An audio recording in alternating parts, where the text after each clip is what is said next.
हुआ है। प्रति किलो हम लोग गेहूं में हम लोग को जो मात्रा बताया जाता है वो कम से कम 5 ml कम से कम होना चाहिए। 1 किलो गेहूं में 5 ml नैनो डीएपी कम से कम। अगर आप थोड़ा मात्रा बढ़ाना चाहते हैं तो 8 से 10 ml तक भी जा सकते हैं।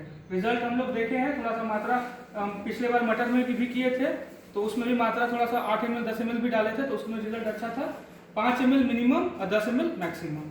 ठीक है, तो जैसे कि ये आपका गेहूं का बीज है, गेहूं का बीज में प्रति किलो हिसाब से क्या करेंगे, ये जो ढक्कन आपका देख रहे हैं ये आपका ढक्कन है 25 ml का।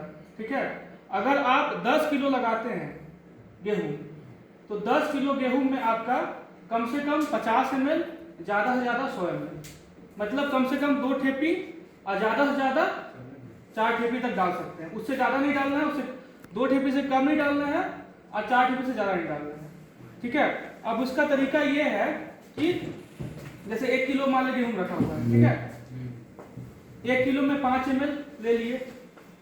अगर नापने के लिए आपके पास वो जो बहुत सारा दवा में आप दवा जब लेते हैं तो उसमें नापने वाला ढक्कन भी आता है, 5 ml 10 ml 15 ml का मार्किंग रहता है। ठीक है, तो उससे अपना नाप लिए और उसके बाद फिर पहले क्या करेंगे, गेहूं में हल्का सा पानी छिड़क लेंगे ताकि गेहूं में हल्का सा नमी बन जाए। ज़्यादा नहीं करना, पानी बहना नहीं चाहिए, बस हल्का सा नमी होना चाहिए।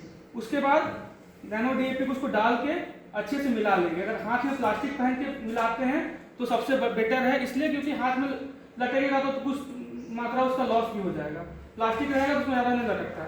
हमें प्लास्टिक पहन के अच्छे से पूरा बढ़िया से मिला लिए। आप धूप में नहीं रखना है, छाँव में रखना है। हमको सुखाना नहीं है, उसको धूप में करके सुखाना नहीं है हमको। मतलब जब हम बीज शोधन किए हैं तो शोधन मतलब कि उसके अंदर घुसना चाहिए। नैनो डीएपी जो है वो बीज के अंदर जाना चाहिए, तब जाके वो अच्छा काम करेगा। उसके बाद फिर एक तरफ ये मान ले एक प्लॉट हो गया नैनो डीएपी से शोधित होगा।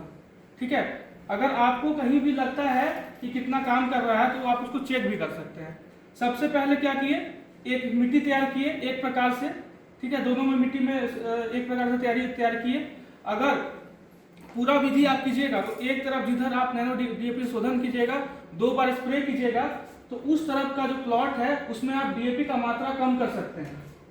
समझ गए, अगर 20 किलो डीएपी लगता है तो 12 किलो भी डीएपी डालिएगा तो सफिशिएंट है। समझ गए, बशर्ते आपको पूरा तरीका को अपनाना पड़ेगा, पहले बीज शोधन फिर 2 बार स्प्रे। समझ गए, उसके बाद फिर क्या करना है, बीज पहले रोप दिए, एक तरफ जो आपका शोधित बीज रोपे, एक तरफ ऐसे ही जो आप अपना तरीके से जो करते हैं बिना शोधित बीज को रोपे।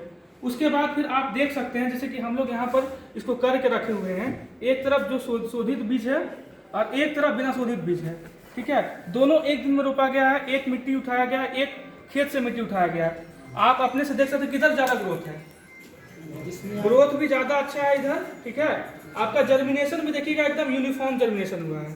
समझ गए ना, तो ये चीज़ हम लोग इसलिए ही किए हैं ताकि आपको अपना आँख से भी दिखा सके कि हम लोग में क्या अंतर दिख रहा है। ये पहले तैयार हो गया, ये थोड़ा सा लेट से तैयार हो रहा है। इसका जो पौधा देखिए, थोड़ा सा इसका पत्ता भी हल्का चौड़ा है, ज़्यादा ग्रीन दिख रहा है और देखने में ज़्यादा फ्रेश दिख रहा है। समझ गए, और ये थोड़ा सा मुरझाया मुरझाया दिख रहा है ना। तो तरीका वही है कि पहले बीज शोधन किए, उसके बाद एक